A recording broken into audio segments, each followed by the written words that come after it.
The story of the Gita is the story of Indian civilization itself. We know the Gita as Krishna's counsel to Arjuna on the battlefield of Kurukshetra. But was it Krishna who created it?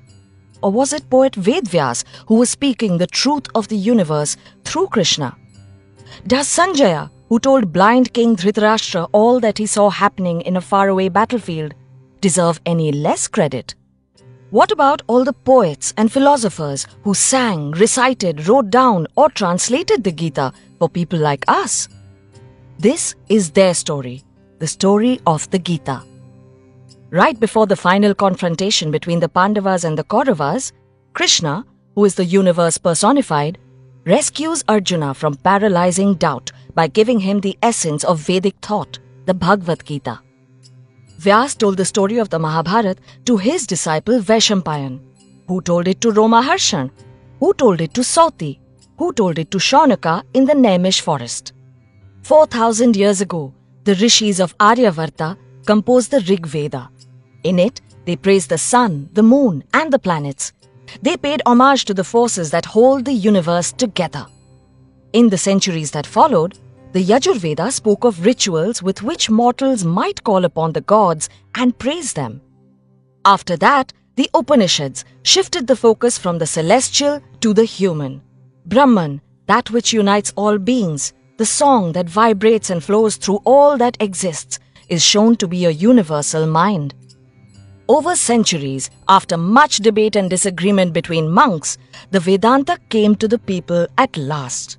The Puranas and the Ramayana and the Mahabharata were written down in Brahmi script for the first time ever. When religions of the book arrived in the subcontinent for the first time, Vedic ideas began to be retold in regional languages and scripts. Through songs and stories, Vedic ideas reached the masses. The Gita had found a new home, the Indian mind. When the Europeans made their first attempts to understand Indian culture, the many customs and beliefs of the Hindus made little sense to them. So they decided that Hindus must have one book that is the source of all their beliefs. What the European scholars did not understand was that Vedic ideas could exist without being holy books. They did not understand the importance of songs, stories and rituals that travel the land, spreading the essence of Vedic thought.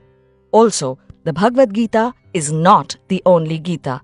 The Puranas speak of the Guru Gita, Ganesh Gita, Avadhuta Gita, Ram Gita, Uddhav Gita, Vyadha Gita and the Anu Gita. Around the time when the Roman Empire was rising in the Mediterranean, the Mahabharata was being written down in India. In a few centuries, it went from being a short tale called Jaya to being a mighty epic of 100,000 verses.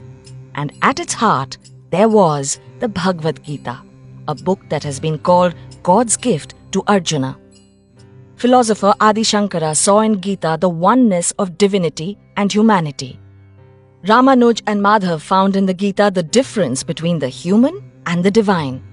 In the 20th century, Mohandas Gandhi, Lokmanya Tilak and Bhimrao Ambedkar all found different meanings in the Gita. Across the seas, Huxley, Oppenheimer and even Hitler found their hearts reflected in the Gita.